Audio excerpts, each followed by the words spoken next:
So what exactly is it you do?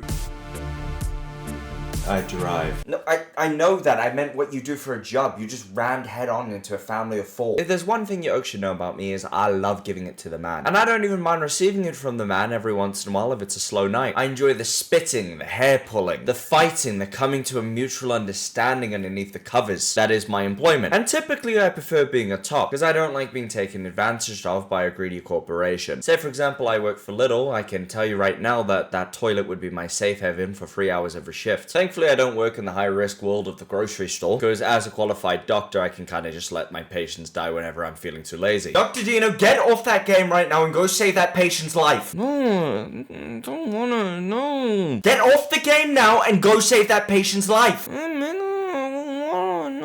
Go to the patient now. We can smell him shitting himself. Now that all being said, even I, as a absolute anarchist rebel that I am, have my limits. And as much as I like to protect workers, every once in a while you gotta recognize that, man, you're just a bad employee. And one such of these examples just popped up. Let me just wet my lips so I can say this next part.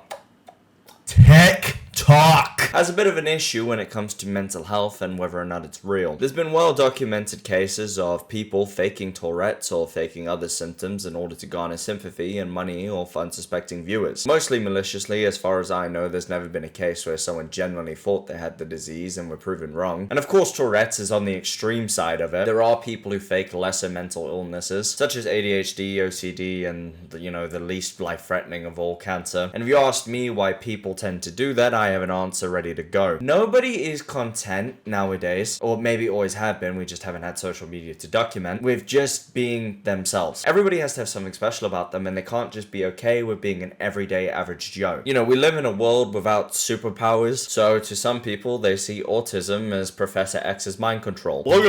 Logan, your shoes don't match your outfit, Logan. 1, 2, 3, 1, 2, 3. I really like penguins, Logan. And if people aren't trying to garner that specialness out of mental health diseases, a lot of people are trying to be rappers, stand-up comedians, TikTok stars, movie people, and of course YouTubers. Myself not included in that category because I despise you. The only reason I make YouTube videos is because I'm highly f***ing annoying in real life and talk a million miles a minute. What you consume is my verbal diarrhea. Lap it up, bitch. Now sometimes in this quest to be the most special of all, it becomes a bit of a nuclear arms race. Because suddenly everybody has Tourette's and is a rapper. Future video idea. Where is my note and pen? So therefore nobody has it because it's the common norm. Meaning it can't make you into a superstar where everybody has to shower you with attention. And because of that, people have now started escalating their mental health to the points of, I don't know how else to say it, ridiculousness. As I'll let the subject of today's video do the explaining for me. So I just got yelled at for asking a very reasonable question. So I'm applying to go somewhere, and I just wanted to know, are there accommodations for people who struggle with time blindness and being on time, And then the person I was with interrupted and acted like I was asking something else, and then when we were done, they actually started yelling at me and saying that accommodations for time blindness doesn't exist, and if you struggle with being on time, you'll never be able to get a job. And then they're like, your stupid generation wants to destroy the workplace. And yeah, I think that a culture where workers are just cut off because they struggle with being on time, when there's other solutions that we can look to, I think that just anybody who thinks it's okay to just treat people like that, yeah, that culture needs to be dismantled. And then I asked that person, how can you feel good about yourself upholding this kind of system? That, my friends, is a TikToker by the name of Chaotic Philosopher, whose traits are known as being a chaotic philosopher, and she also does TikTok. Her style of content is best described as a discount or clone copy of Hassan Piker. She fancies herself the political activist of this century, and her main activism centers around time blindness, a very important and serious issue, much like how Martin Luther King had his civil rights, and I have mine that driving while drunk should be legal as long as you're very, very careful. Her issue centers around the fact that some people are incapable and can't keep track of time. She believes this is due to ADHD. Now, my first reaction, like everybody else, was,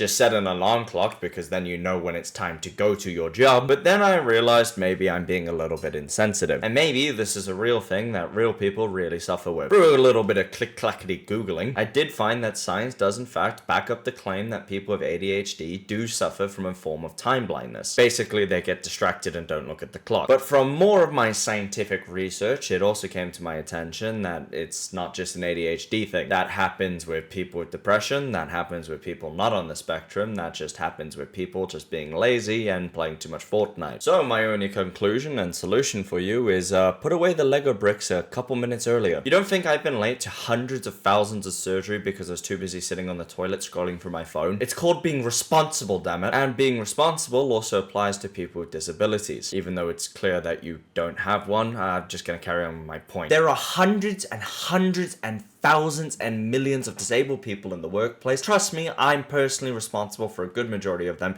through my surgeries. And yes, sometimes you have to take steps to accommodate those needs. For example, people in wheelchairs. But I'm just going to be straight up honest with you, some of those diseases you're just going to have to bite the pillow on and take a ramming. If you come to me as an employer and tell me you suffer from OCD and simply can't do this assignment that I've handed to you, I would fire you on the spot. Of course, I wouldn't be able to do that because this is the UK, but I would give you 6 written warnings, a meeting with your union representative, a further meeting with my bosses and that union representative backing you up, 3 more warnings after that, and then, oh baby, you better send you packing with a nice severance package. The point I'm trying to make is we can only accommodate people so much. And I personally completely draw the line of that accommodation at my employee telling me that she's going to be late every single day over some ludicrous idea of time blindness. I'd sit her down and say to her, do you see Linda over there? She's 7 months pregnant. Do you hear her making excuses when I tell her to move the TVs? Do you hear her making excuses when I tell her to get up on the conveyor belt? No, she just does it. And for half the pay that a teenager makes because she's an illegal immigrant, God bless America. Now, as badly as I want to be brutal towards the chaotic philosopher, terrible name, and call her all sorts of names and how she's ruining the workplace for other people, I don't need to do that because it's not really that deep. And after I scrolled through the rest of her account to make sure she wasn't some sort of mega genius troll, because this would be hilarious as a parody, I came to the stark realization very quickly as, oh,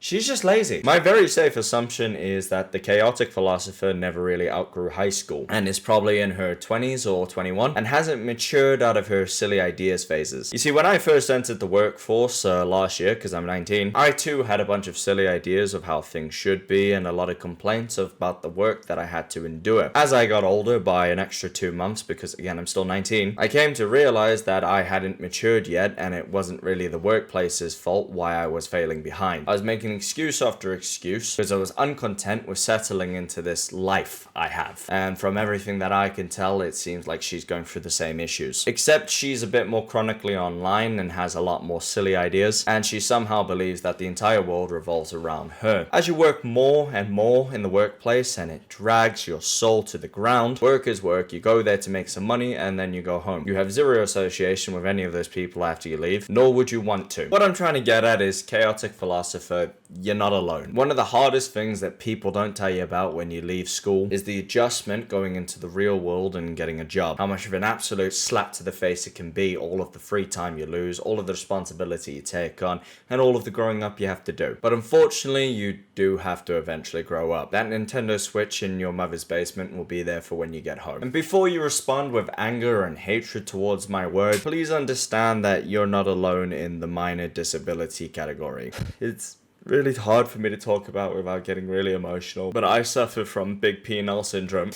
The taping it to the side of my leg so it wouldn't flop out of my pants. The absolute effort and excursion it takes to lift up my monster snake. Having to suck my own penis because it's too big for anybody else to do. You're not alone, my friend, is what I'm saying. And if you really don't want to be alone, you have to legally subscribe to Deano on YouTube. That's all I have to say on the matter, guys. Stop being silly. You have to be responsible for your own life sometimes, even if you have a disability.